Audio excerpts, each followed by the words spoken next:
பிரியமானவர்களே, இயேசு கிறிஸ்துவின் நாமத்தில் உங்களுக்கு என் அன்பின் வாழ்த்துக்கள். ஆண்டவர் இயேசு கிறிஸ்து உங்கள் மேல எவ்வளவு அன்பும் பாசமும் வைத்து தினந்தோறும் பேசிக்கொண்டே வர்றாருல, ரொம்ப சந்தோஷம். இது ஒரு விசேஷமான ஒரு நாள். என்ன நாள் தெரியுமா? தந்தையர் தினம், ஃபாதர்ஸ் டே. உலகம் எங்கும் இது தந்தையர் தினமாக அனுசரிக்கிறாங்க. ஏன்னா நம்ம எல்லாருக்குமே தகப்பன் உண்டு. தகப்பன் இல்லாமல் நான் வந்ததில்லை, நாம் யாருமே பிறந்தது இல்லை. சிலருக்கு தகப்பன்மார் உயிரோடு இருப்பாங்க, சிலருக்கு தகப்பன்மார் தேவனுடைய ராஜ்யம் போனதுனால அந்த வருத்தத்தோடு இருக்கிறவங்களும் உண்டு. ஆனா இந்த தந்தையர் தினத்துல ஆண்டவர் ஒரு காரியத்தை நமக்கு தெளிவுபடுத்துகிறார். 103 சங்கீதம் 13 தகப்பன் தன் பிள்ளைகளுக்கு இறங்குகிறது போல கர்த்தர் தமக்கு பயந்தவர்களுக்கு இறங்குகிறார். அதாவது ஒரு தகப்பன், இரக்கமுள்ள ஒரு தகப்பன். ஆண்டவர் நம்முடைய தகப்பனாய் இருக்கிறார் என்று வேதம் சொல்லுகிறது.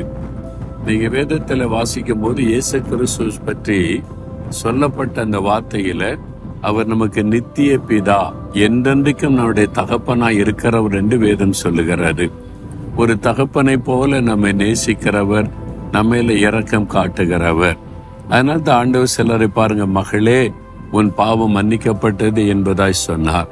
மகனே உன் அக்கிரமங்கள் நீங்கப்பட்டது, பாவம் மன்னிக்கப்பட்டது, நீ சுகத்தை பெற்றுக்கொள் என்பதாக இப்படியெல்லாம் அன்பாய் பேசி பாவத்தை மன்னித்து வியாதியஸ்தரை குணமாக்கின சம்பவங்கள் வேதத்தில் எழுதப்பட்டு இருக்கிறது. அப்போ அவர் இரக்கமுள்ள ஒரு நல்ல தகப்பன் தான் ஆண்டவர் இயேசு கிறிஸ்து. இந்த உலகத்திலே பொல்லாத தகப்பன்மார்கள் இருக்கிறாங்க. பிள்ளைகளை கவனிக்காத, மதுபானத்துக்கு அடிமைப்பட்டு மனம் போல வாழுகிற அக்கறை இல்லாத தகப்பன்மாரும் இருக்கிறாங்க. அதனால சிலர் எனக்கே இந்த மாதிரி ஒரு தகப்பன் அப்படின்னு சொல்லி வேதனைப்படுகிற பிள்ளைகளும் உண்டு. ஒருவேளை அப்படிப்பட்ட நிலைமையில நீங்க கலங்கி கொண்டிருந்தா, உங்களுக்கு இயேசு கிறிஸ்து நல்ல தகப்பனாய் இருக்கிறார். அவரை உறுதியாக நீங்க பற்றி கொள்ளுங்க. உங்களை பிள்ளைகளைப் போல நேசித்து அழகாய் அற்புதமாய் நடத்துகிற ஒரு ஆண்டவர். நல்ல தகப்பனாரை ஆண்டவர் தந்திருந்தால் ஆண்டவரை ஸ்தோத்திரம் பண்ணுங்க. அது ஒரு ரட்சிக்கப்பட்ட ஜெபிக்கிற தகப்பனாராய் இருந்தால் அது ஒரு பெரிய பாக்கியம். அதை நினைத்து நம்ம ஆண்டவருக்கு நன்றி சொல்லி, எனக்கு கொடுத்த நல்ல தகப்பனாருக்காக ஸ்தோத்திர ஆண்டவரேன்னு சொல்லுங்க. அவங்களுக்கு வயதான காலத்துல அவங்களுக்கு அன்பு காட்டுங்க.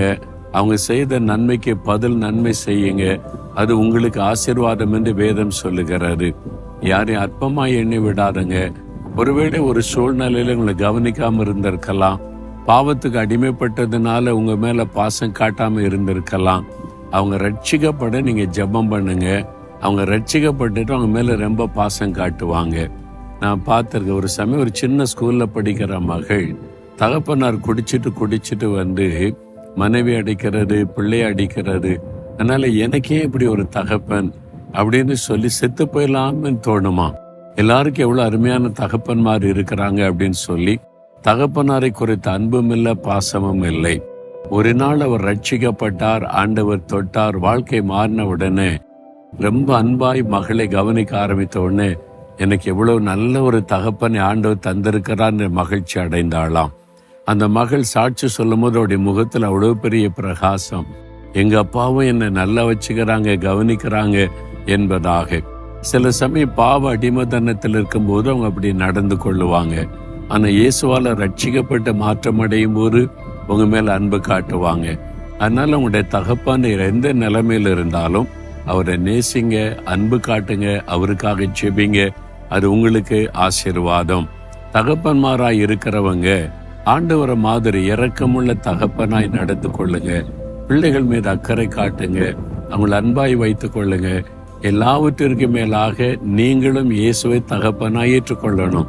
அவருடைய பிள்ளையா மாறிட்டா உங்க வாழ்க்கை மாறும், உங்களுடைய குடும்பமே ஆசீர்வதிக்கப்படும். அந்த ஆசீர்வாதம் உண்டாக செபிக்கலாமா? ஆண்டவரே, எந்தெந்த தகப்பன்மார்கள் இயேசுவே நீர் என்னை தகப்பனாய் இருந்து நடத்தும், என் பிள்ளைகளுக்கு நான் நல்ல தகப்பனாய் இருந்து வழி நடத்தணும், ஆசீர்வதிக்க விரும்புகிற தகப்பன்மார்களை ஆசீர்வதியும். ஒவ்வொரு தகப்பன்மாருக்காக செபிக்கிறோம். சுகத்தையும் பலனையும் நீடி ஆயுளையும் கொடுத்து பிள்ளைகளுக்கும் குடும்பத்துக்கும் ஆசீர்வாதமாய் பயன்படுத்தும். இயேசுவின் நாமத்தில் ஜெபிக்கிறோம் பிதாவே. ஆமேன், ஆமேன்.